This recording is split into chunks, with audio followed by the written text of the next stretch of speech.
সম্মানিত ভাইরা আমার খেয়াল করুন, আমাদের মধ্যে এক শ্রেণীর মানুষ মনে হয় আল্লাহ পাক এই কোরআন পাঠিয়েছেন মুখে চুমা দিয়ে তেলাওয়াত করে তাকের পরে রেখে দেওয়ার জন্য, এই জন্য নাকি। আবার এক শ্রেণীর মানুষ মনে করে এই কোরআন মনে হয় গলায় তাবিজ লিখে ঝুলিয়ে রাখার জন্য, মনে হয় আল্লাহ এই কোরআন নাজিল করেছেন এজন্য নাকি। কোরআন নাজিল করেছেন কি জন্য বলবেন কে? আরো জোরে বলেন। আল্লাহ রাব্বুল আলামিন বলছেন আলিফ লাম রা কিতাবুন আনজালনাহু ইলাইকা লিতুখরিজান নাস মিনাজ যুলুমাতি ইলান নূর। জোরে বলেন আল্লাহু আকবার। তাকবীর দিতে পারবেন তো? ভয় পাচ্ছেন? তাকবীর কার স্লোগান? আরো জোরে বলেন কার স্লোগান? আসমান কার? জমিন কার? আপনার জীবন কার? মৃত্যুর মালিক কে? সব মালিক আল্লাহ। আল্লাহর জমিনে আল্লাহর স্লোগান চলবে। আর যদি কারোর মাথা ব্যথা হয় ওটা টাটকা নাস্তিক ছাড়া আর কিছু হতে পারে না। কথা বলেন ঠিক না বেঠিক? আল্লাহ বলছেন আমার জমিনে খাবা, আমার জমিনে পড়বা, আমার জমিনের বাতাস গ্রহণ করবা। আমার অক্সিজেন প্রতিদিন একটা মানুষ 16 কেজি গ্রহণ করে। আর এই অক্সিজেন 16 কেজি অক্সিজেনের দাম কি? কত দাম বলেন? এই অক্সিজেন আমি গ্রহণ করি। আর আল্লাহ বলছেন আমার সব খাবা পড়বা। আর তুমি মস্তানি করবা, আর একজনের আইন মানবা, আর একজনের। তুমি আমার জমিন থেকে বেরিয়ে যাও। কার কথা? ইয়া মাশারাল জিন্নি ওয়াল ইনস ইন ইসতাতাতুম আন তানফুযু মিন আকতারিস সামা। আল্লাহু আকবার বলেন। জমিন কার?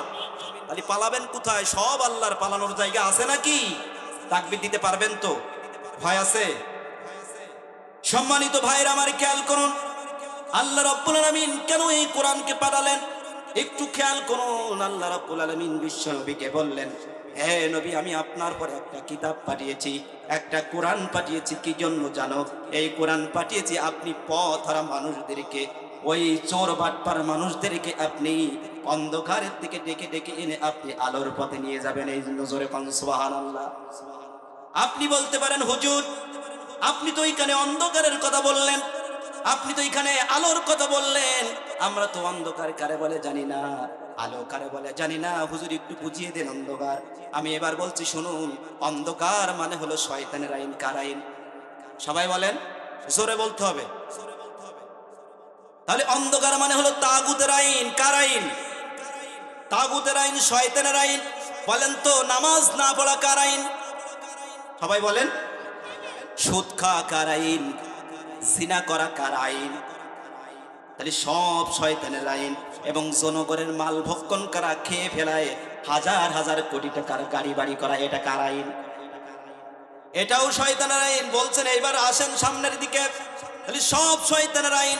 আল্লাহ পাক বিশ্ব নবীকে এটাই বললেন, হে নবী, এই পথে যারা আছে, জনগণের মাল যারা চুরি করে, সুদ খায়, জিনা করে, ওদেরকে আপনি ডেকে ডেকে আপনি আলোর পথে আনেন। তার মানে আলো মানে হলো আল্লাহর কোরআনের আইন। জোরে কোন সুবহানাল্লাহ।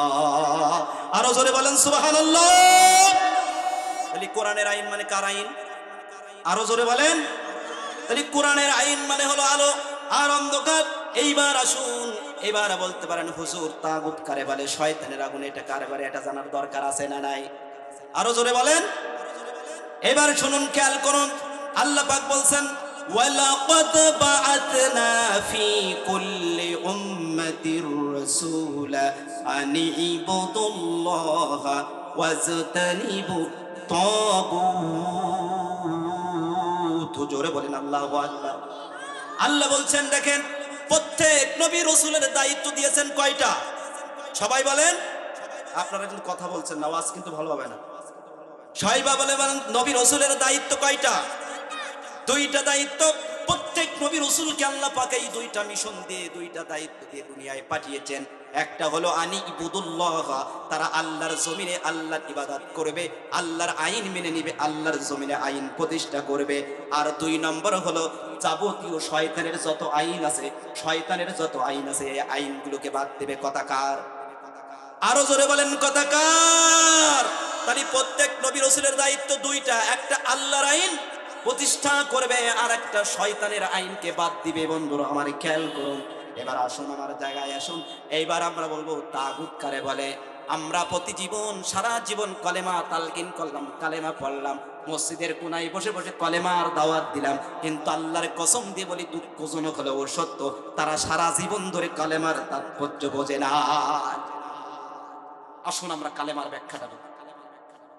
আপনি আমি মসজিদের কোনায় বসে লা ইলাহা ইল্লাল্লাহ স্বীকার করছি, আপনার বুকে হাত দেন, আপনার কলিজায় হাত দেন যে এই কালেমার তাৎপর্য কি, এই কালেমার গুরুত্ব কি। আপনি কি কখনো আপনার জীবনে কি একটু মেনেছেন? আপনি মুখে স্বীকার করলেন কি আর এখন করছেন? কথা বলেন। মুখে বলছেন লা ইলাহা, আবার এক শ্রেণীর মানুষ হাদিস পড়ে, মান ক্বালা লা ইলাহা ইল্লাল্লাহু ফাদাখালাল জান্নাহ, জোরে কোন সুবহানাল্লাহ।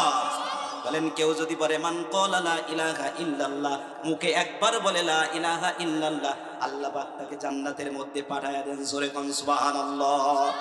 আমি বলতে চাই, জান্নাত কি মামুর বাড়ি নাকি? জান্নাত কি মামুর বাড়ি নাকি? যে মামার বাড়ি গেলাম দুধ কলা দিল আর ভাত খেলো, এরকম নাকি? বলেন বলেন, এরকম না। জান্নাতের পথে হলো কাঁটা বিছানো, জান্নাতের পথে হলো রক্ত পিচ্ছিল পথ, জোরে কোন ঠিক না বেঠিক? আপনি সারা জীবন কালেমা পড়লেন, কালেমার ব্যাখ্যা বুঝলেন না, কালেমার অর্থ বোঝেন না। আসুন আজকে আমরা একটা কালেমার অর্থ বুঝি। কালেমায় কি বলছেন? আপনি আমি প্রতিনিয়ত বলছি লা ইলাহা ইল্লাল্লাহ। আসুন আমরা জানি লা ইলাহা ইল্লাল্লাহ মানে কি। লা ইলাহা ইল্লাল্লাহ মানে হলো আল্লাহ ছাড়া কোনো মাবুদ নাই। শুধু কি এইটুকু নাকি, না বাকি আরো কিছু আছে? লা ইলাহা ইল্লাল্লাহ মানে আল্লাহ ছাড়া কোনো মাবুদ নাই, আল্লাহ ছাড়া কোনো সৃষ্টিকর্তা নাই, আল্লাহ ছাড়া কোনো আইনদাতা নাই, আল্লাহ ছাড়া কোনো বিধানদাতা নাই। জোরে বলেন ঠিক না বেঠিক? আপনি মুখে বলছেন আল্লাহর আইন ছাড়া মানি না, মানুষের আইন মানি না। কালেমার দ্বিতীয় যে অর্থটা, আমরা আল্লাহর আইন মেনে নিলাম, আল্লাহর বিধান মেনে নিলাম, আর আল্লাহর বিপক্ষে যত আইন আছে, যত তাগুতের আইন আছে, শয়তানের আইন আছে, ওই আইনগুলো মানি না। এর নাম হলো কালেমা। জোরে বলেন ঠিক না বেঠিক? কালেমার ব্যাখ্যা কি বলেন? আল্লাহর আইনকে মেনে নিলাম, আল্লাহর বিপক্ষে যত আইন আছে, যত আইন তৈরি করতে চাই মানুষ, সেই আইনকে আমরা বাদ দিলাম। এর নাম কি বলেন? এর নাম হলো কালেমা। আপনি মসজিদে তালকিন করছেন, শুধু লা ইলাহা ইল্লাল্লাহ বলে মাথা খারাপ করে দিচ্ছেন, আর আপনি নিজেই বলছেন আল্লাহ ছাড়া কোনো মাবুদ নাই, আল্লাহ ছাড়া কোনো আইনদাতা নাই, বিধানদাতা নাই। মসজিদ থেকে পড়লেন, আবার বাইরে যে আল্লাহর বিরুদ্ধে যারা আইন তৈরি করতে চায়, আল্লাহর বিরুদ্ধে যারা আইন প্রতিষ্ঠা করতে চায়, আপনি তাদের পিছনে পিছনে তাদেরকে নেতা বানালেন। যারা আল্লাহর আইনকে বাদ দেওয়া অন্য আইন প্রতিষ্ঠা করতে চায়, চুরি করার আইন প্রতিষ্ঠা করতে চায়, জিনা করার আইন প্রতিষ্ঠা করতে চায়, তাদেরকে আপনি আবার সাপোর্ট দিয়ে নেতা বানাচ্ছেন। কথা বলেন ঠিক না বেঠিক? কালেমার অর্থ কি তাহলে আপনি মানলেন নাকি? মানলেন? কালেমা যখনই মেনে নিয়েছেন, আপনার টোটাল কোরআনের যত আইন আছে, আল্লাহর যত আইন আছে, সব আইনগুলো আপনি মেনে নিলেন। আপনি বলছেন আমি নামাজ পড়লাম, আমি রোজা রাখলাম, হজ করলাম, যাকাত দিলাম, সব করলাম, কিন্তু আপনি গোপনে গোপনে আল্লাহর দিন প্রতিষ্ঠা হোক, আল্লাহর জমিনে আল্লাহর দিন কায়েম হোক, আপনি গোপনে গোপনে শত্রুতা করেন। জোরে বলেন ঠিক না বেঠিক? এক গ্রুপের মানুষ শত্রুতা করে, কথা বলেন না কেন? যে আল্লাহর দিন প্রতিষ্ঠা যেন না হয়। কেন? তারা জানে যে আল্লাহর দিন প্রতিষ্ঠা হইলে আমরা হাজারো কোটি টাকার মালিক হতে পারবো না, আমরা গাড়ি বাড়ি করতে পারবো না। অতএব যদি আল্লাহর আইন প্রতিষ্ঠা হয়ে যায়, আগে আমাদের হাত কাটে পড়াবে। জোরে কোন ঠিক না বেঠিক? এই জন্য তারা চাই না কোরআনের আইন প্রতিষ্ঠা হোক, মুখেই বলে লা ইলাহা ইল্লাল্লাহ। কথা বলেন ঠিক না বেঠিক? একটা উদাহরণ দিলে বুঝবেন। কষ্ট পাচ্ছেন আপনারা? রাগ করেছেন আমার পরে? রাগ করছেন? একটা উদাহরণ দিই।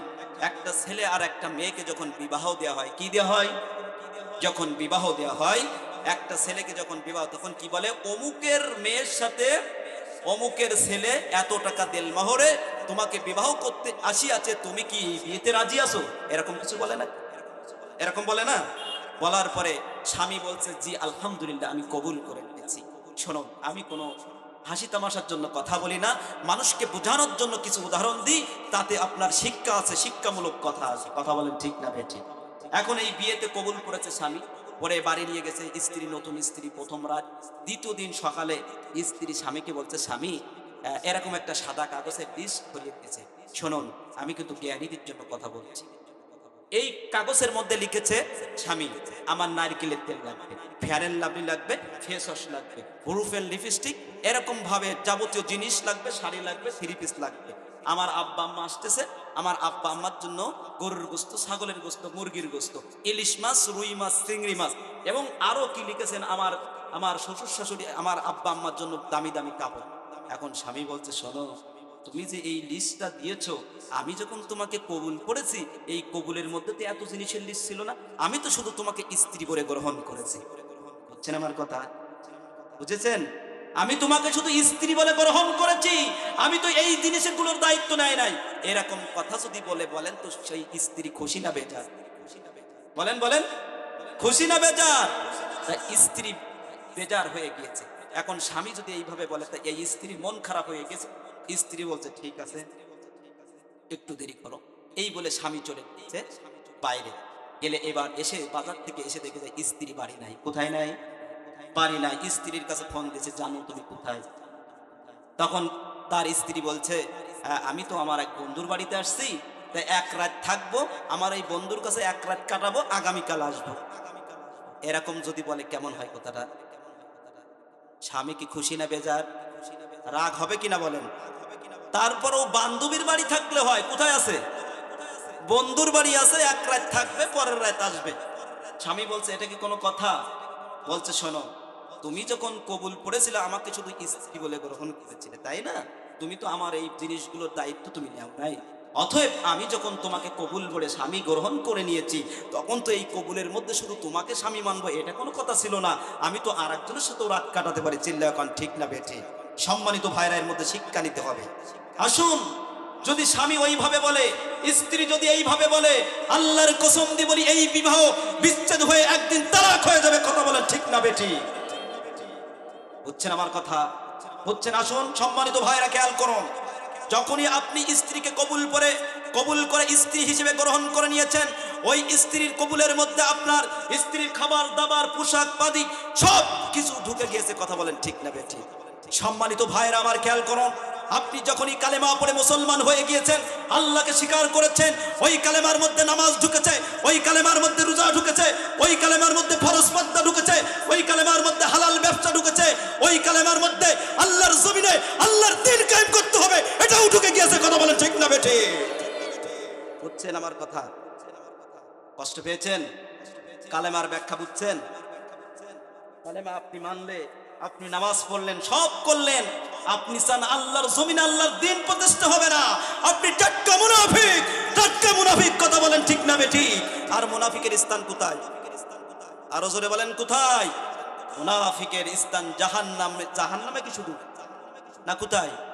জাহান্নামের একেবারে নিম্নটায়, একেবারে সর্বনিম্ন স্থানে। মুনাফিক হয়ে মরতে চান না মুমিন হয়ে মরতে চান? আমি আপনাদের কাছে একটু প্রশ্ন নিতে চাই। কষ্ট পাচ্ছেন? আমি আপনাদের কাছে একটু শুনতে চাই। যেহেতু আমার বলেছি আমি পরিচিতি মুখ, এই জন্য আপনাদের আগ্রহ কম হবে, কিন্তু কথা হচ্ছে কিসের থেকে? আল্লাহর কোরআন থেকে। আসুন আমরা শুনি। এবার আপনাদের কাছে আমি প্রশ্ন নিতে চাই, বলেন তো, আবু জহেল কাফের না মুসলমান? সবাই বলেন, পিছনের ভাইরা বলেন, আবু জহেল কাফের না মুসলমান? আজকের জীবনকে পরিবর্তন করতে হবে, শুধু আলোচনা শুনলে হবে না, আপনার জীবনকে পরিবর্তন করতে হবে। কারা কারা রাজি আছেন? দুই হাত তুলে আল্লাহকে দেখান। লিল্লাহি তাকবীর, নারায়ে তাকবীর। শুনুন, আবু জহেল কি কারণে কাফের বলতে পারবেন আপনারা? বলতে পারবেন না? কোরআনে বাধা দেওয়ার কারণে। আবু জহেল চেয়েছিল আল্লাহর জমিনে যেন আল্লাহর দ্বীন কায়েম না হয়, কোরআনে মুহাম্মদ সাল্লাল্লাহু আলাইহি ওয়াসাল্লামের কোরআনে বাধা দিয়েছিল, এই জন্য ঠিক কাফের। জোরে বলেন ঠিক না বেঠি? এখন আমি বলতে চাই, যদি আবু জহেল কোরআনে বাধা দিয়ে কাফের হয়, এখনো যারা কোরআনে বাধা 16 বছর ধরে কোরআনে বাধা দিয়েছে, বর্তমান যারা বাধা দেবে, ভবিষ্যতে যারা বাধা দিবে, আল্লাহর ভাষায় এটা টাটকা কাফের, টাটকা কাফের, টাটকা কাফের। কথা বলেন ঠিক না বেঠি? কথা আমার না আল্লাহ, দলিল দেওয়া হবে। কথা কার?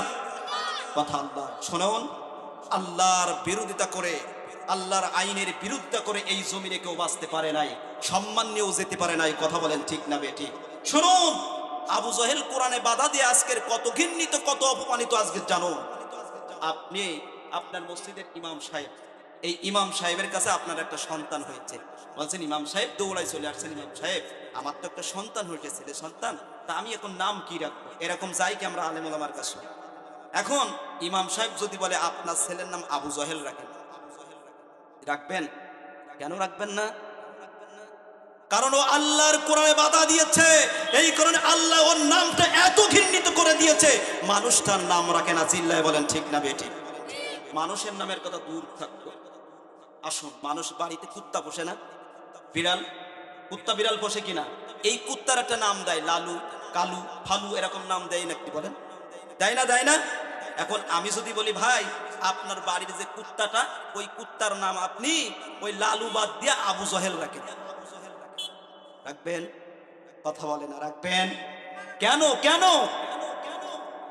আল্লাহ পাক নিজেই বলছেন আমার কোরআনের বেয়াদবি করার কারণে, কোরআনে বাধা দেওয়ার কারণে সেই যুগ থেকে শুরু করে নিয়ে এখনো পর্যন্ত যারা বাধা দিবে তাদের নামটা আমি সারা কিয়ামত পর্যন্ত এরকম মানুষের অন্তরে ঘৃণিত করে দেব। কথা বলেন ঠিক না বেটি?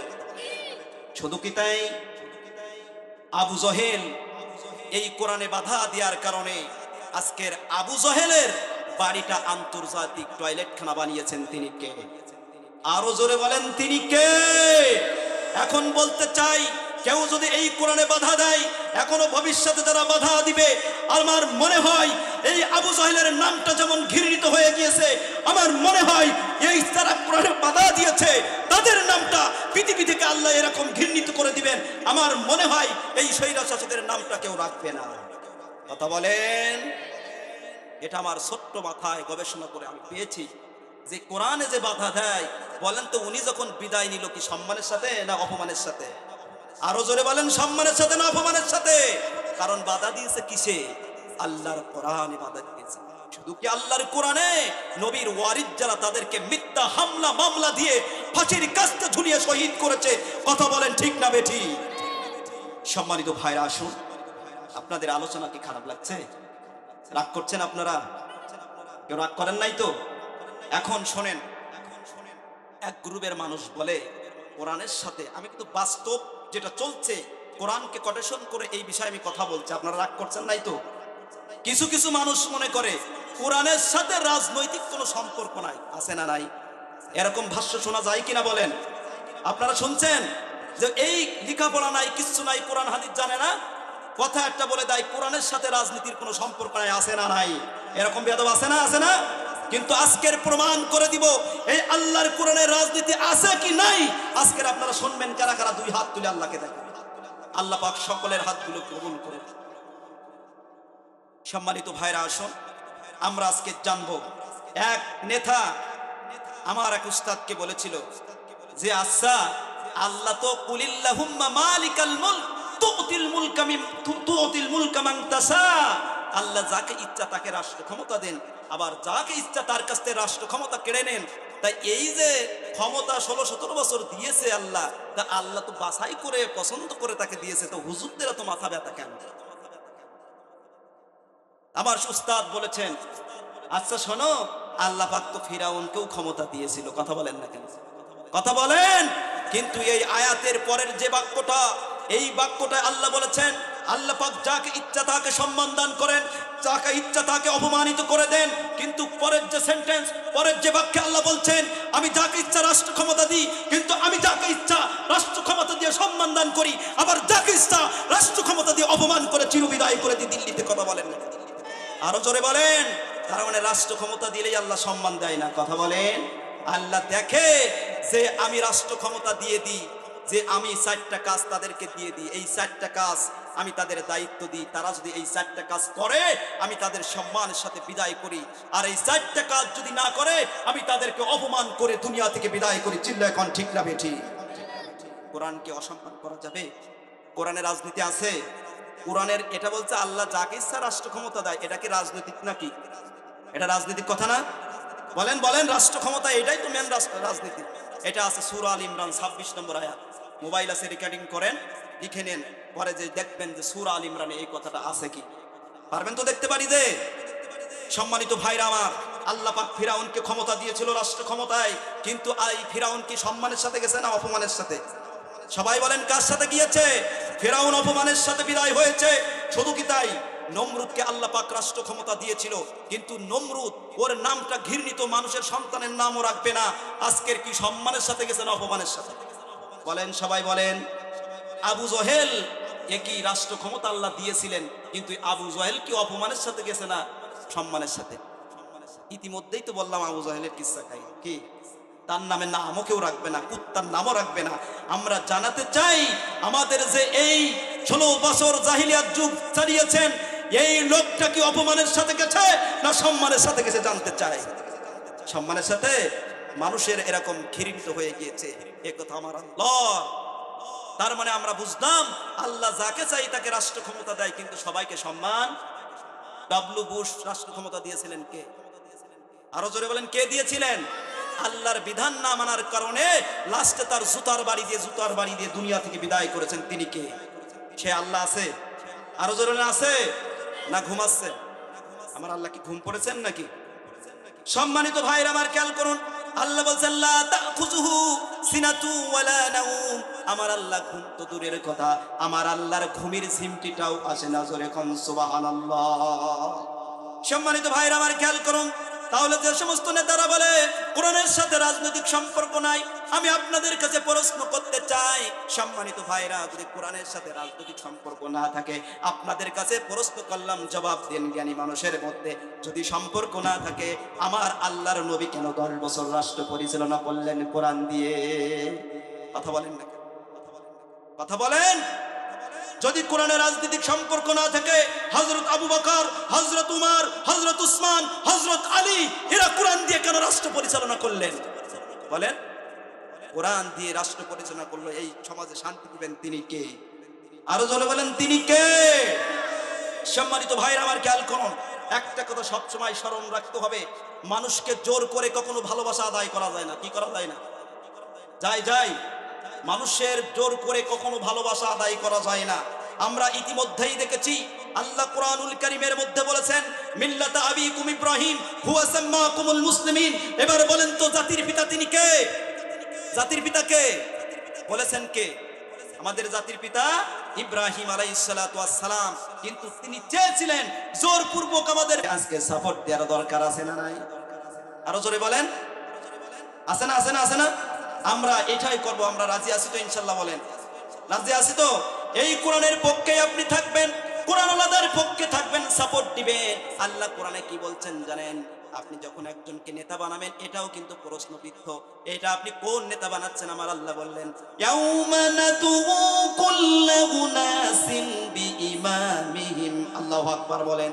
আমার আল্লাহ বলছেন কিয়ামতের দিন মানুষদেরকে ডাকবে, ওই কর্মীদেরকে ডাকা হবে, বলবে এই শোন, অমুকের বাড়ি ভেঙেছিলির কেন?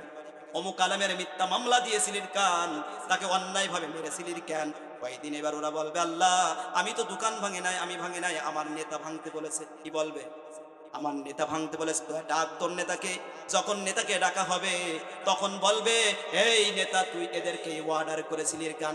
নেতা বলবে আল্লাহ আমি তো ওদেরকে অর্ডার আল্লাহর কোরআন দিয়ে, তোমার কোরআন দিয়ে অর্ডার দেয় নাই, ওদের মানতে বলছে কে? এই বলে পলাবে, নেতাও পলাবে, কর্মীও পলাবে। যদি কাম ঠিক না বে ঠিক? আল্লাহ ফেরেশতাদেরকে বলবে ধর, ওদেরকে ধর, যে নেতা বলেছে ওর ধর, যে কর্মীরা দোকান ভেঙেছে অন্যায়ভাবে মানুষকে অত্যাচার করেছে দুইটারে ধর, আর জাহান্নামের মধ্যে ধাক্কাতে নিয়ে যা। আপনি যে নেতাকে ভোট দিবেন শুনুন, এটা আমি কিন্তু কোন রাজনৈতিক না, এটা কোরআন থেকেই বলছে, হাদিস থেকে বলছি। আপনি যে নেতাকে ভোট দিবেন শুনুন, আল্লাহর কোরআনে বলেছে, আপনি আল্লাহ আমানাতের কথা বলেছেন, তাফসীরকারকরা বলেছেন এই আমানাতকে একটা ভোটের কথাও বলেছেন। কথা বলে না?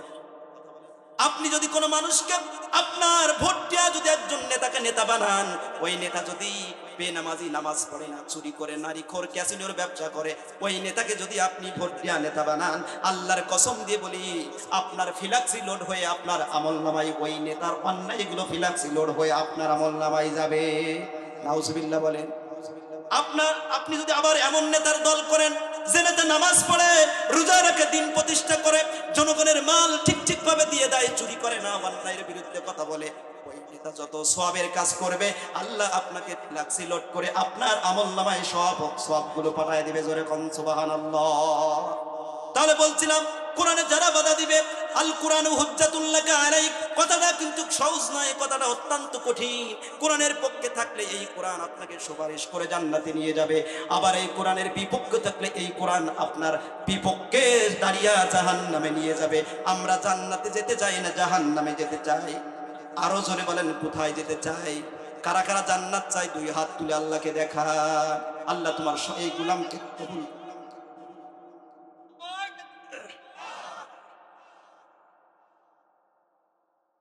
সম্মানিত ভাইরা দেখেন দেখেন আল্লাহর কোরআন আপনাকে কেমন ভাবে সাপোর্ট দিয়ে জান্নাতে নিয়ে যাবে। এবার একটু শুনুন, যখন আপনাকে কবর দেয়া হবে, এই কবরের মধ্যে যখন আপনাকে রাখা হবে, এবার একটু শুনুন, হৃদয় দিয়ে শুনুন।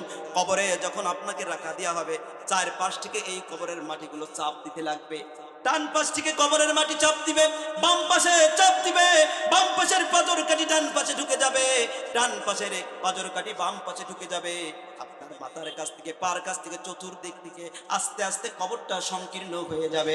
আপনি যদি কোরআনের দল করতে পারেন, যদি কোরআন অনুযায়ী আপনার জীবন, আপনার সমাজ, আপনার পরিবার, আপনি রাষ্ট্রীয় পর্যন্ত যদি কোরআন দিয়ে আপনার জীবন সাজাতে পারেন, আল্লাহর কসম দিয়ে বলি এই কোরআন আপনার মাথার কাছে এসে দাঁড়িয়ে যাবে। বিশ্ব নবী সাল্লাল্লাহু আলাইহি ওয়াসাল্লাম এই কথা বলেছেন। মাথার কাছ থেকে মাটি আসবে, কোরআন এসে খাড়া হয়ে যাবে। আল্লাহর কোরআন বলবে, ও মাটি চাপ দিও না, চাপ দিও না, এ আমার জন্য বড় সহ্য করেছে, বড় অত্যাচারিত হয়েছে। প্রতিদিন সকালে উঠে আমি কোরআনকে তেলাওয়াত করেছে, ব্যাখ্যা অনুযায়ী করেছে, সেই অনুযায়ী তার ব্যক্তিগত জীবন থেকে নিয়ে আন্তর্জাতিক জীবন পর্যন্ত আমি কোরআন দিয়ে চলেছে। শুধু কি তাই, যারা কোরআনের দেশ গড়তে চেয়েছে, যারা কোরআনওয়ালা মানুষ তাদের সাথে থেকেছে, আর কি তারা এমন একটা সময় ছিল তারা বাড়িতে ঘুমাতে পারে নাই, মশার কামড় খেয়েছে। মাঠে মাঠে কথা বলেন, ঠিক না বেঠি?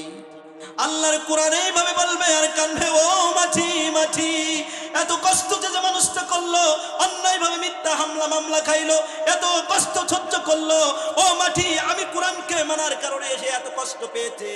ও মাটি, ও মাটি, তুমি আমি কোরআন থাকতে তুমি চাপ দিতে পারবা না, মাথার গোড়া থেকে এই মাটি সরে যাবে। জোরে কোন সুবহানাল্লাহ। বলেন তো কোরআনের সাথে থাকবেন না বিপক্ষে থাকবেন? আরো জোরে বলেন, সাথে থাকবেন না বিপক্ষে থাকবেন? সবাই রাজি তো ইনশাআল্লাহ? তাহলে আল্লাহ পাক আমাদেরকে কোরআনের সাথেই রাখবেন, এই ওয়াদা আপনারা করলেন। আজকের যে কথাটুকু বললাম শুধু শুধু শুনলেই হবে না, আমাদের মানার দরকার আছে না নাই? আরো জোরে বলেন, আমি একটা বলেন দেখেন, এই কোরআনের আইন যারা উৎখাত করতে চায় পারবে নাকি? কেউ পেরেছে নাকি? আল্লাহর আসমানি কিতাব কেউ উৎখাত করতে পেরেছে? ফেরাউন পেরেছে, নমরুদ পেরেছে, আবু জাহেল পেরেছে, এরা কি কেউ পেরেছে আল্লাহর আইনকে উৎখাত করতে? কেউ পারবে? মনে হয় কেউ পারবে? আল্লাহ পারবে না, কারণ আল্লাহ বলছেন, ইন্না নাহনু নাযালনা যিকরা ওয়া ইন্না লাহু লাহাফিজুন। জোরে বলেন আল্লাহু আকবার। আল্লাহ বললেন, এই কোরআনকে, এই জিকিরকে আমি আপনি আপনার পরে নাজিল করেছি হে নবী। শুধু আমি এই কোরআন নাজিল করেছি না, শুধু এটাই নয়, এই কোরআন নাজিল করেছি ওয়া ইন্না লাহু লাহাফিজুন, এবং এই কোরআনকে আমি আল্লাহ পাক হিফাজত করব। জোরে কোন সুবহানাল্লাহ। সুবহানাল্লাহ বলবেন না? কে হিফাজত করবেন? ১৫০০ বছর আগে এই চ্যালেঞ্জ শুনেছেন তিনি কে? কেউ যদি আল্লাহর সৃষ্টিকর্তা হয়ে সে যদি বলে আমি আল্লাহর আইন মুছায়া দিতে পারবো, পারবে। ১৫ বছর, ১৬ বছর, ৪১ বছর এরকম পারবে। আল্লাহ সাল দেয় কিন্তু ছেড়ে দেয় না, যখন ধরবে তখন পালানোর জায়গা পাবা না। কথা বলেন ঠিক না বেঠি? আল্লাহ সেই কথাই বলছেন, ইউরিদুনা লিইউতফিউ নূরাল্লাহি বিআফওয়াহিহিম ওয়াল্লাহু মুতিম্মু নূরিহি ওয়ালাউ কারিহাল কাফিরুন। জোরে বলেন আল্লাহু আকবার। আল্লাহ বলছেন, এক শ্রেণীর মানুষ আমি আল্লাহর আইন তারা বাদ দিতে চাই, মুখের ফু দিয়া তারা নিভায়া দিতে চায়। আমার আল্লাহ বললে ওরা মুখে বলবে, ওরা ফু দিবে, কিন্তু আমি আল্লাহ পাক ওয়াল্লাহু মুতিম্মু নূরিহি ওয়ালাউ কারিহাল কাফিরুন, আমি আমার কোরআনের আইন জ্বালায় দেব। জোরে কোন আল্লাহু আকবার। তাহলে কোরআন হিফাজত করবেন তিনি কে? কোরআনের আইনে যদি কেউ বাধা দেয়, কেউ কি পারবে? আল্লাহর আইন কে জ্বালিয়ে দিবেন? বলেন বলেন বলেন। সম্মানিত ভাইরা আমার, খেয়াল করুন, আমার আলোচনার পয়েন্ট কি মনে আছে আপনাদের? আমার নবীর মিশন কি, আমার নবীর ভিশন কি, এই আলোচনার মধ্যেই আমি আছি বর্তমান নিয়ে। দেখেন আল্লাহ রাব্বুল আলামিন বলছেন, এই বিশ্ব নবীকে কেন পাঠালেন, বিশ্ব নবীর ভিশন কি, মিশন কি, এটা জানার দরকার আছে না নাই? বিশ্ব নবীকে কেন সৃষ্টি করলেন, এটা জানার দরকার আছে না নাই? এমনি এমনি কি আল্লাহ পাক তার নবীকে সৃষ্টি করেছেন নাকি? আসুন আমরা সকলেই জানি আল্লাহর নবীকে আল্লাহ কেন দুনিয়ায় পাঠালেন। এবার একটু জানি, বলবেন তিনি কে? আরো জোরে বলেন তিনি কে? আমার আল্লাহ সূরা সফের 9 নম্বর আয়াতে বলছেন, হুয়াল্লাযী আরসালা রাসূলাহু বিল হুদা ওয়া দীনিল হক লিইযহিরাহু আলাদ দীনি কুল্লি ওয়ালাউ কারিহাল মুশরিকুন। আরো জোরে বলেন আল্লাহু আকবার। আল্লাহ বলছেন, আমি নবীর যে মিশন দিয়েছি, আমি নবীকে যে জন্য সৃষ্টি করেছি, আমার নবীকে আমি প্রেরণ করেছি কি জন্য? শোনবিল হুদা ওয়া দীনিল হক। আমি নবীর পরে একটা হিদায়াত দিয়েছি আর একটা দ্বীন দিয়েছি। বলেন তো সেই দ্বীনের নাম কি? আরো জোরে বলেন, সবাই বলেন। তাহলে আল্লাহ পাক নবীর পরে একটা দ্বীন দিয়েছেন, কথা বলেন না কেন? ইন্নাদ দীনা ইনদাল্লাহিল ইসলাম। আল্লাহর মনোনীত বাছাই করা ধর্মের নাম কি? পৃথিবীকে শুধু একটা ধর্ম না, হাজারো হাজার ধর্ম। সেই কথাই আল্লাহ বললেন, আলাদ্দীন কুল্লিহি। এই পৃথিবীতে যত ধর্ম আছে, ওই ধর্ম সব শয়তানের ধর্ম, মানুষের বানানো ধর্ম। কিন্তু আমার আল্লাহর পছন্দ করা ধর্ম, আমার আল্লাহর বাছাই করা ধর্মের নাম হলো ইসলাম। আল্লাহ বলছেন, আমার নবীকে পাঠিয়েছি ওই সকল ধর্মকে, বাতিল ধর্মকে বাদ দিয়া আমি আল্লাহ যে ধর্ম ইসলাম দিয়েছি, আমার নবীকে এই ইসলাম প্রতিষ্ঠা করার জন্য, এই দিন কায়েমের জন্য আমার নবীকে পাঠিয়েছি। জোরে কোন আল্লাহু আকবার। আরো জোরে বলেন আল্লাহু আকবার। যখন এই দিন কায়েম করতে যাবে আমার নবী, আমি আল্লাহর দিন যখন মানুষ প্রতিষ্ঠা করতে চাইবে, ওয়ালাউ কারিহাল মুশরিকুন, যারা সমাজে মুশরিক থাকবে, কাফের থাকবে, এরা অসন্তুষ্ট হয়ে যাবে, এরা অপছন্দ করবে, কিন্তু আল্লাহর যায় আসে নাকি? আরো জোরে বলেন আল্লাহর যায় আসে নাকি? তাহলে এবার আপনারা সবাই বলেন, আমার নবীর মিশন কি? যে আল্লাহর জমিনে আল্লাহর দিন কায়েম করা। কথা বলেন ঠিক না বেঠিক? এবার আসুন আমরা একটু হৃদয় দিয়ে শুনি, হৃদয় দিয়ে শুনি। এরকম আলোচনা কোনদিন শুনেছেন কি আমি জানি না। এবার একটু শুনুন আমার নবীর মিশন, আমার নবীর মিশন কি? এবার শুনুন। আল্লাহর নবীর গায়ে যখন মশা পড়তো, আমার আল্লাহ বলতো যে আমার নবীর গায়ে মশা পড়লে আমি আল্লাহর ভালো লাগে না। সুবহানাল্লাহ বলেন। আল্লাহর নবীর গায়ে মশা পড়লে কার ভালো লাগে না? আরো জোরে বলেন, কার ভালো লাগে না? মশাটা তাড়াই দেওয়ার ব্যবস্থা করেন। শুধু কি তাই, মশা তাড়াই দেওয়ার ব্যবস্থা করেন না, আমার আল্লাহর নবীর গায়ে যখন রোদ লাগে, আমার আল্লাহ বললেন আমার বিশ্ব নবীর গায়ে রোদ পড়ুক, এটা আমি আল্লাহর ভালো লাগে না, সেখানে নবীর ছায়ার ব্যবস্থা করে দিতেন। তিনি কে? আরো জোরে বলেন, তিনি কে? সুবহানাল্লাহ বলবেন না? আরো জোরে বলেন সুবহানাল্লাহ। এবার আপনাদের কাছে একটু প্রশ্ন নিতে চাই, সম্মানিত ভাইরা খেয়াল করুন। যে নবীর মিশন ছিল, যে নবীর গায়ে মশা পড়লে আল্লাহর ভালো লাগে না, যে নবীর গায়ে লাগলে আল্লাহর ভালো লাগে না, বলেন তো ওই নবী যখন তায়েফের মাঠে রক্তাক্ত ছিলেন, আমার আল্লাহ ছিলেন না? ছিল নাকি? না ঘুমাচ্ছিলেন? আমার আল্লাহ ঘুম পড়ে নাকি? তাহলে এইবার খেয়াল করুন, যে নবীর গায়ে মশা পড়লে ভালো লাগে না, যে নবীর গায়ে রোদ থাকলে ভালোবাসে না, সেই নবীকে তায়েফের মাঠে রক্তাক্ত হলেন, আমার আল্লাহ কিছু বললেন না কেন? বলেন। আপনাদেরকে একটু এটা প্রশ্ন হয় না? এটা জানার দরকার আছে না? যে নবীর গায়ে মশা পড়লে ভালো লাগছে না, রোদ পড়লে ভালো লাগছে না, সেই নবী তায়েফের মাঠে রক্তাক্ত হচ্ছেন, সেই নবী এত নির্যাতন হচ্ছেন, আমার আল্লাহ কিছু বললেন না কেন? সম্মানিত ভাইরা খেয়াল করুন। শুধু কি তাই, আমার নবী উহুদের মাঠে তার দন্দান শহীদ হলো, তার দন্দান যখন শহীদ হলো, আমার আল্লাহ কি দেখছেন? কি ছিলেন না? তা কিছু বললেন না কেন? ওই নবী যখন শিয়াবে আবু তালেবের মধ্যে 3 বছর জেল খেটেছিল, শুধু কায়াই আমার নবী 3 বছর যখন জেল খেটেছিল, এবার খেয়াল করুন, ওই তাকে খেতে দিত না, গাছের পাতালতা খেয়ে তার জীবন কাটিয়েছে। এমনকি যখন তিনি টয়লেট করলেন, ছাগলের নেদির মতো পায়খানা হতো। কথা বলেন ঠিক না বেঠিক? তাহলে আমার আল্লাহর নবী এত কষ্ট পাইলেন, এত কষ্ট পাইলেন, এত কষ্ট পাইলেন, আমার আল্লাহ কিছু বললেন না কেন? এইবার আসুন, এবার একটু শোনার দরকার। এবার আমরা একটু জানি, তার মানে যে নবীর গায়ে মশা পড়লে আল্লাহর ভালো লাগে না, রোদ লাগলে ভালো লাগে না, আল্লাহ বলে দিলেন, ও নবী, তোমার মেন মিশন, তোমার ভীষণ হলো আল্লাহর জমিনে আল্লাহর দিন প্রতিষ্ঠা করা, দিন কায়েম করা। অতএব সেই দিন কায়েম করতেছে, তুমি তায়েফের মাঠে রক্তাক্ত হবা, তুমি উহুদে দাঁত যাবে, তুমি শিয়াবে আবু তালেবে বন্দী থাকবা, এইটাই তোমার মিশন, এটাই তোমার ভীষণ। এই জন্যই তোমাকে দুনিয়ায় পাঠিয়েছি। তোমার জীবন থাকবে না, তোমার জীবন যত আমার আল্লাহর দেখার বিষয় না। আমার কথা কি বুঝেছেন? এই ভীষণই যখন আমার নবী মানতে গেলেন, আমার নবীকে 40 বছর আগে সবাই কি বলতো বলেন? আলামিন কি বলতেন? তাদের সম্পদগুলো এখানে গুচ্ছিত রাখতেন। কথা বলেন ঠিক না বেঠিক? সেই নবী যখন তিনি কোরআন প্রতিষ্ঠা করার দাওয়াত দিলেন, দিন কায়েমের প্রতিষ্ঠার দাওয়াত দিলেন। আবু জাহেল বললেন, হে মোহাম্মদ ভাইপোকে ডাক। আবু লাহাব বলল, হে মোহাম্মদ ভাইপোকে ডাক। মোহাম্মদ ভাইপোকে ডেকে এবার বলছে, হে ভাইপো মোহাম্মদ, তুমি কি চাও বলো? তুমি যদি আরবের সবচেয়ে সুন্দরী নারী চাও, তোমাকে নারী দেওয়া হবে। এ বলেছেন এই কথা। বলেন আবু জাহেল আবু লাহাব উদ্বারা লোভ দেখাচ্ছেন বিশ্ব নবীকে, যাতে দিনের থেকে ফিরে আসে। কথা বলেন না কেন? দিন থেকে ফিরে আসলে কি হবে? পুরো হাজার হাজার কোটি টাকার মালিক হবে এবং নিজের আইন প্রতিষ্ঠা করবে এবং লক্ষ লক্ষ টাকা দিয়ে, কোটি কোটি টাকা দিয়ে দেশ বিদেশে বাড়ি করবে। কথা বলেন ঠিক না বেঠি? এই জন্য তো দিন কায়েম করতে যায় না। দিন কায়েম করলে তো ওদের হাত আগে কাটাবে। কথা বলে না? আরো জোরে বলেন। বিশ্ব নবীকে বললেন, আপনি কি চান? নারী চান, সবচেয়ে সুন্দরী নারী দেওয়া হবে। আপনি কি চান? আরবের সম্পদ চান, সব সম্পদগুলো আপনাকে দেওয়া হবে। এই সম্পদ বিশ্ব নবী কি রাজি হয়েছিলেন? বিশ্ব নবী বললেন, না, আল্লাহ আমার মিশন দিয়েছে, আমার ভীষণ দিয়েছে দিন প্রতিষ্ঠা করা, অতএব ওই কাজ না করলে আমি নবী থাকতে পারবো না। এই কাজ যখনই বললেন ভাইপো, সোজা আঙুলে ঘি, সোজা আঙুলে শুনবে না, বেকাটা করো, আঙুল বেকা করে ঘি ওঠাও।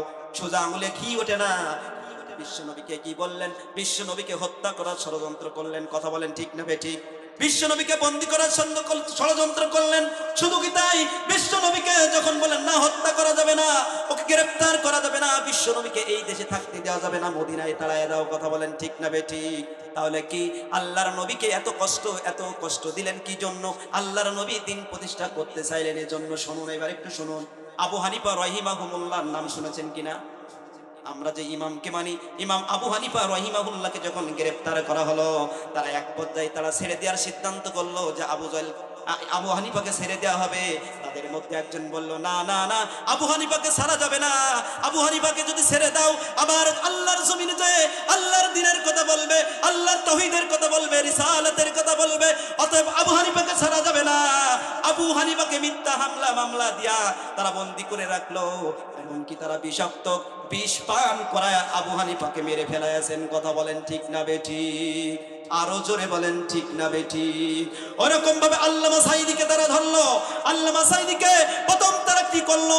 আল্লামা সাঈদীকে প্রথম কি করলো? তারা ফাঁসির রায় দিল। এরপরে সেখান থেকে নিয়ে সারা জীবনের জন্য কারাদণ্ড করলো। আবার তারা কি করলো? দেখলো যে তাদের মধ্যে দেখলো না, এই সাঈদী যদি আবার বেরিয়ে যায়, আবার এই সাঈদী যে দিনের দাওয়াত দিবে, এই আল্লামা সাঈদী যে আবার দিন প্রতিষ্ঠার কথা বলবে, এই সাঈদী যে আবার যে এই দুনিয়ায় যে আবার যে কি করবে? হিন্দুদেরকে মুসলমান করার চেষ্টা করবে। চিল্লাকান ঠিক না বেঠিক? অতএব বিশ্বনবী হিন্দুদেরকে দিন প্রচারের, হিন্দুদেরকে মুসলমান করার চেষ্টা করবে, আল্লাহর জমিনে আল্লাহর দ্বীনের দাওয়াত দিবে। অতএব আল্লামা সাঈদীকে বাঁচতে দেওয়া যাবে না। তাকে চিকিৎসার নাম করে মিথ্যা নাটক করে তাকে হসপিটালে নিয়ে বিষাক্ত ইনজেকশন দিয়ে মারা হয়েছে। কথা বলেন ঠিক না বেঠিক? আরো জোরে বলেন ঠিক না বেঠিক? তাহলে সেই আল্লামা সাঈদীকে বিষাক্ত ইনজেকশন দিয়ে মারা হয়েছে। সেই সাঈদী সাহেবের কি কোনো দুর্নীতি ছিল বলেন? তিনি কি ধর্ষণকারী ছিল নাকি? কিন্তু আমরা তিনি বুঝিয়েছেন সাঈদী ধর্ষণকারী, রাজাকার, কিন্তু আমরা কি কেউ বিশ্বাস করেছি বলেন? আরো জোরে বলেন, কেউ কি বিশ্বাস করেছি? কেউ বিশ্বাস করে নাই। শুধু আল্লামা সাঈদী দিনের দাওয়াত দেওয়ার জন্য এত ভাবে ষড়যন্ত্র করলো। শুধু কি তাই? আল্লামা সাঈদীকে মেরে শুধু ক্ষান্ত হয় নাই, আল্লামা সাঈদীর জানাজাটা পর্যন্ত তারা ঠিকভাবে দিতে দেয় নাই। কথা বলেন, আরো জোরে বলেন। আল্লামা সাঈদীকে তারা জানাজাও দিতে দেয় নাই। আমরা দেখেছি যে পিরোজপুরে যারা জানাজার নামাজ পড়তে গিয়েছে, রাস্তার মধ্যে গাড়িতে হামলা করেছে, তাদেরকে মেরেছে। কথা বলেন ঠিক না বেঠিক? শুধু কি তাই? আমি যেখানে থাকি, জিকরগাছা মুহাদ্দিস আবু সাঈদের নাম শুনেছেন কিনা? তার কোনো দুর্নীতি ছিল না। শুনেছি তার ৬০,০০০ টাকা বেঁচেছিল, সরকারি টাকা। সে আবার দেশের থেকে এসে ওই ৬০,০০০ টাকা বাইতুল মালে জমা দিয়েছেন। কথা বলেন না কেন? সেই মুহাদ্দিস আবু সাঈদ কেউ জানাজা দিতে দেয় নাই। বলতে যাও বাংলার মুসলমান, যারা সাঈদীর জানাজার নামাজটাও বাংলায় দিতে দেয় নাই। মুহাদ্দিস আবু সাঈদের জানাজা রাতের গভীরে অন্ধকারে দিয়েছে। এদেরকে সারা বাংলার ইতিহাস থেকে আমরা নিশ্চিহ্ন করে দিতে চাই। আর যারা এই কাজটা করেছে, এদেরকে আপনারা কি আর দেখতে চান? আরো জোরে বলেন, দেখতে চান? কারা কারা দেখতে চান না? দুই হাত তুলে আল্লাহকে দেখান। সম্মানিত ভাইরা, আমার সময় শেষ, যেহেতু কাছে আমি এখনো 15-20 মিনিট। সম্মানিত ভাইরা আমার, খেয়াল করুন আল্লাহ পাক কোরআনুল কারীমের মধ্যে কি বলেছেন। আমরা তো এতক্ষণই শুনলাম, এই যে দিন কায়েম করলে কি লাভ? আপনি হামলা খাবেন, মামলা খাবেন, জুলুম অত্যাচার খাবেন, এটা আপনাদের কি শোনার একটু আগ্রহ হয় না? হয়। এই শহীদ হলে দিন কায়েম করতে কি লাভ, এটা শোনার দরকার আছে না? এই কথা আমি বলবো, কিন্তু একেবারে লাস্টে কি বলবো, একেবারে শেষে। আপনারা কেউ উঠবেন না। দেখেন আল্লাহ রাব্বুল আলামিন বলে, ইন্নাল্লাহ হাসতারা মিনাল মুমিনিনা আনফুসাহুম ওয়া আমওয়ালাহুম বিআন্না লাহুমুল জান্নাহ। আল্লাহু আকবার। আল্লাহ বলছেন, আমি মুমিনদের কাছ থেকে জান আর মালের বিনিময়ে আমি জান্নাত বিক্রি করে দিয়েছেন। জোরে কোন সুবহানাল্লাহ। বিক্রি করেছেন তিনি কে? আল্লাহ। কাদের কাছে বিক্রি করেছেন? আমাদের কাছে। কিসের বিনিময়? আমাদের জান এবং মালের বিনিময় আল্লাহ পাক জান্নাত বিক্রি করে দিয়েছেন। জোরে কোন সুবহানাল্লাহ। আচ্ছা বলেন তো, আপনি যদি বাজারে যান, বাজারে যে নগদ টাকা নিয়ে মনিরামপুর বাজারে যে বলছেন যে ইলিশ মাছ পচা আর বেগুনে পোকা, বলেন তো নগদ টাকা দিয়ে এই পোকা বেগুন আপনি কিনবেন? বলেন, পচা ইলিশ মাছ কিনবেন কেন? আপনি বেছে বেছে ভালো তাজাটাই কিনবেন। জোরে কোন সুবহানাল্লাহ। ওইরকম আল্লাহ পাক এর কাছে যাইতে হলে জান্নাত বিক্রি করেছেন তাদের কাছে। আল্লাহ পাক ওইরকম পচা ঈমান কিনতে চায় না। আল্লাহ জান্নাত বিক্রি করবেন, আপনার পচা ঈমান কিনবেন, এরকম আল্লাহর দায় ঠেকা যায় নাই। আল্লাহ ওরকম নগদ জান্নাত দিবেন, ওরকম টাটকা ঈমান দিয়ে। কথা বলেন ঠিক না বেঠিক? আপনারা কি রাজি আছেন? ইসলাম প্রতিষ্ঠা করতে চান? এখানে এই সারা জীবন এইরকম একটা তাফসীরুল কোরআন মাহফিল হোক, এরকম দ্বীনের দাওয়াত, কোরআনের কথা হবে, আপনারা চান? চান আপনারা? কেউ আমরা এখানে সেইভাবে কালেকশন করব না, আপনারা যে যা পারবেন সেইভাবে দিবেন। কিন্তু আমি কি বলেছি যে এতক্ষণ যে ওয়াজ করলাম যে আল্লাহর নবীর মিশন ভীষণ, এত কষ্ট, একে উঠবেন না। আল্লাহর নবীর ভীষণ মিশন, এই কষ্ট করে শহীদ হলে কি লাভ, এটা শুনে বা আপনারা উঠবেন? উঠবেন তো? আর 10 মিনিট পরে আমি বলবো। সম্মানিত ভাইরা, এই যে কত সুন্দর একটা প্যান্ডেল, কত সুন্দর দেখেন এই এদেরকে ম্যানেজমেন্ট, আপনারা যদি সহযোগিতা করেন প্রতি বছর এরকম একটা ম্যানেজমেন্ট এরা করতে পারবে। এরা চেষ্টা করলে তো এখানে গান বাজনা করতে পারবে, ঠিক কিনা বলেন? কিন্তু সেখানে আপনাদের কি করেছেন? কোরআনের উপহার দিয়েছেন, তাদেরকে ধন্যবাদ জানাবেন না? যারা করেছেন তাদেরকে ধন্যবাদ জানাবেন না? আসুন ভাই, তাদেরকে সহযোগিতা করার জন্য আপনি আমি আসুন আল্লাহর জান্নাত কেনার জন্য। তিনি বলেছেন, আমি মানুষের জান এবং মালের বিনিময়ে আমি জান্নাত বিক্রি করে দিয়েছি। আসুন আমরা জান্নাত কেনার জন্য কে কে আমার হাতে যে যে আসেন, 500, 1000, 2000, 5000 এরকম টাকা দিতে পারেন। এই টাকা দান করলে কি বিড়িতে যাবে নাকি? আপনি মারা যাওয়ার সাথে সাথে এই ফেলানো থাকবে, কি থাকবে? ফেলানো থাকবে সব সম্পদ। আপনার সন্তানেরা মারামারি করবে লাস্টে, ঠিক কিনা বলেন? আসুন সম্মানিত ভাইরা, আপনারা দ্রুত করুন, প্রধান মেহমান এখনই চলে আসবেন। আপনারা দ্রুত করুন, সর্বোচ্চ 10 মিনিট আমি সময় নিব। আসুন আসুন ভাই, দান করলে আপনার বালা মুসিবত থেকে মুক্তি পাবেন, আল্লাহ পাক আপনাকে সুস্থতা করে দেবেন। জোরে কোন সুবহানাল্লাহ। আনিস ভাই, আমাদের আনিস ভাই আপনারা চেনেন, বিদেশ থেকে 3000 টাকা দান করেছেন। লিল্লাহি তাকবীর বলবেন না? সবাই বলেন মারহাবা, আরো জোরে বলেন মারহাবা। আনিস ভাই আমার প্রিয় ভাই, প্রবাসে থাকে, আল্লাহ 3000 টাকা দান করেছেন। রব্বুল আলামিন প্রবাসের মানুষ যারা থাকে কত কষ্ট আমরা জানি। আয় আল্লাহ তাআলা তুমি তার সুস্থতা করে দাও আল্লাহ, বেশি বেশি করে আল্লাহ ইনকাম করতে পারে সেই তৌফিক তুমি দিয়ে দাও আল্লাহ, তুমি তার বাড়ি রহমত নাজিল করো। আল্লাহুম্মা আমিন সুম্মা আমিন বিজুরিকা আমিন। আসেন আর ওই আরিফুল ভাই, এই মাহফিলটার দায়িত্ব তিনি 2 বছর আগে দেখছিলাম কত, সেই আরিফুল ভাই নাই। আপনি আমি আগামী বছর এই মাহফিলে থাকতে পারবো, এরকম কোনো আছে নাকি? আমার আরিফুল ভাইয়ের জন্য দোয়া করি, আল্লাহ তোমার এই গোলামকে এই টাকার বিনিময়ে কিয়ামত পর্যন্ত তুমি তার কবরটাকে জান্নাতের টুকরা বানায়া দাও। আমিন সুম্মা আমিন। জিয়াউর রহমান অসুস্থ, মারা গিয়েছেন। কত টাকা? 1000 টাকা। জিয়াউর ভাই মারা গিয়েছেন, আল্লাহ 1000 টাকা দান করেছেন। রব্বুল আলামিন এই দানের বিনিময়ে তুমি তার কবরটাকে আল্লাহ জান্নাতের টুকরা বানায়া দাও, কিয়ামত পর্যন্ত তার কবর আযাব মাফ করে দাও। আমিন সুম্মা আমিন বিজুদিকা আমিন। আরো এক ভাই 300 টাকা দান করেছেন, আল্লাহ পাক তার দানের বিনিময়ে দুনিয়াতে সম্মান বাড়ায়া দাও, আল্লাহ আখিরাতে তুমি জান্নাত কামিয়ে আল্লাহ জান্নাত দিয়ে দাও। আমিন আমিন সুম্মা আমিন বিজুদিকা আমিন। আসেন ভাই, এরকম ভাবে কালেকশন হবে না বলেছেন, আপনারা দ্রুত করেন যে যা পারেন। দেখেন এই যে আমি বললাম না, মাটি চারপাশ থেকে আপনার চাপ দিতে আসবে, পায়ের কাছ থেকে এই দানের সওয়াবটা আপনাকে বাঁচাবে। কি করবে? আপনি এই যে দান করবেন মসজিদ, মাদ্রাসায়, তাফসীরুল কোরআন মাহফিলে, মাটি যখন জোরভাবে আপনাকে চাপ দিতে আসবে, ওই দিন মাটি ওই পাত থেকে আসবে, এসে বলবে যে দানের সওয়াবগুলো, বলবে আল্লাহ আমাকে দান করেছে, এত কষ্ট করেছে, আল্লাহ পাক নারীত্ব করবে না পাঠায়। আচ্ছা, এই স্বেচ্ছাসেবক ভাইরা যাচ্ছে, ছেলেরা আপনারা যে যা পারেন, 50, 100, 200, 500, 300 যে যা পারেন। এবং সম্মানিত মহিলা মা বোনেরা, আমার প্রাণের মা বোনেরা, আপনাদের নিজ দায়িত্বে আপনাদের নিজ দায়িত্বে একজন দুইজন আমির হন, ওখানে আপনারা একটু কালেকশন, ওখানে প্যাকেট পাঠাইছেন, মা বোনদের কাছে প্যাকেট দিয়ে দেন। আপনারা আপনাদের দায়িত্বে, নিজ দায়িত্বে আপনারা প্যাকেটে টাকা দেন, দিয়ে আপনারা ওখান থেকে এই মঞ্চে পাঠিয়ে দেন। আমি জানি মা বোনেরা মনে হয় বেশি হয়েছে না, অনেক বেশি, সব জায়গায় দেখি মা বোনেরা ফার্স্ট, সরেতাও ফার্স্ট, আবার দান করেও ফার্স্ট। আমি আশা করি এখানে গুণে লাস্টে যেন আপনাদেরকে ফার্স্ট হতে দেখি। মেম্বার ও মালিক ভাই মারা গিয়েছেন, আল্লাহ তার স্ত্রী 500 টাকা দান করেছেন, আল্লাহ তার বড় আশা করে দান করেছেন। রব্বুল আলামিন তুমি তার স্বামীর কবরটাকে জান্নাতের বাগান বানায় দাও, আল্লাহ কিয়ামত পর্যন্ত তুমি তার কবর আযাবকে মাফ করে দাও, আমিন আমিন। জিয়াউর ভাই আল্লাহ ওই 500 টাকা দান করেছেন, তার স্বামী মারা গেছে, আল্লাহ তার স্বামী মারা গিয়েছে, রব্বুল আলামিন দোয়া চেয়েছেন, আমরা দোয়া করি রব্বুল আলামিন তুমি তার স্বামীর কবরটাকে জান্নাতের বাগান বানায় দাও, হযরত আবু বকরের মতো তুমি জান্নাতের সাথী করে নাও, আল্লাহুম্মা আমিন সুম্মা আমিন। আসেন তাড়াতাড়ি একটু করেন। আর মামুন মোল্লা 500 টাকা দান করেছেন, মৃত্যু নিসার আলী মোল্লা, আল্লাহ তুমি তার কবরটাকে জান্নাতের বাগান বানায় দাও, রব্বুল আলামিন। আল্লাহ আসেন তাড়াতাড়ি আসেন। আপনার আমি আর একটা কথা বলে আমি শেষ করব, আপনাদের মনে আছে নাকি? এখনই বলবো নাকি আর আপনারা কাজ করেন, তাড়াতাড়ি শেষ করে দেন। আসেন যে যা পারেন আমার হাতে যদি কেউ দিতে চান, আমি আপনাদের পরিচিতি লোক। এখন হয়তো অনেকেই বলছেন হুজুর আপনি কোথায় থাকেন তো দেখি না, আমি এখন ঝিকর গাছায় থাকি, এই জন্য আমার সাথে দেখা হয় না। আসেন ভাই তাড়াতাড়ি আসেন। আল্লাহ রাব্বুল আলামিন আপনি যখন দান করেন, ইজা মাতাল ইনসান, যখন মানুষ মারা যায় তার সব আমলের দরজা বন্ধ হয়ে যায়। যদি কেউ মানুষ সদকে জারিয়া দান করে যেতে পারে, কিয়ামতের দিন আল্লাহ কবরে বসে বসে, আমার নবী বলেছেন সে কবরের মধ্যে বসে বসে সওয়াব পাবে, জোরে বলুন সুবহানাল্লাহ। আসেন তাড়াতাড়ি আসেন ভাই। আরেক ভাই 300 টাকা দান করেছেন, আল্লাহ তার দানকে মেহেরবানি করে কবুল করো। আল্লাহ আমার মা বোনেরা যারা বেশি বেশি দান করছেন রব্বুল আলামিন, আমার মা বোনেরা বেশি বেশি দান করছেন আল্লাহ, আবার সবাই যারা দান করছেন, মা আসিয়া মা ফাতেমার সাথে তুমি কাল কিয়ামতের দিন কঠিন মুসিবতের কথা তাদের সাথে জান্নাতের বাসিন্দা করে দিও।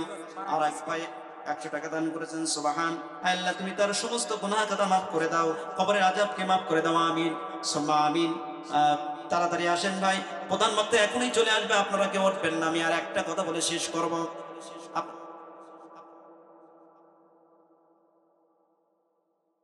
এক মহিলা 500 টাকা দান করবে, আল্লাহ পাক এই দানকে কবুল করো। আয় আল্লাহ তাআলা আমার এই মাকে তুমি ফাতেমার সাথে কবুল করো। একটা মহিলা 100 টাকা দান করেছেন, আল্লাহ তুমি তার মনের নেক আশাকে পূরণ করো, আমিন সুম্মা আমিন। এরে ফরাদ ভাই না, এবার আপনার এখন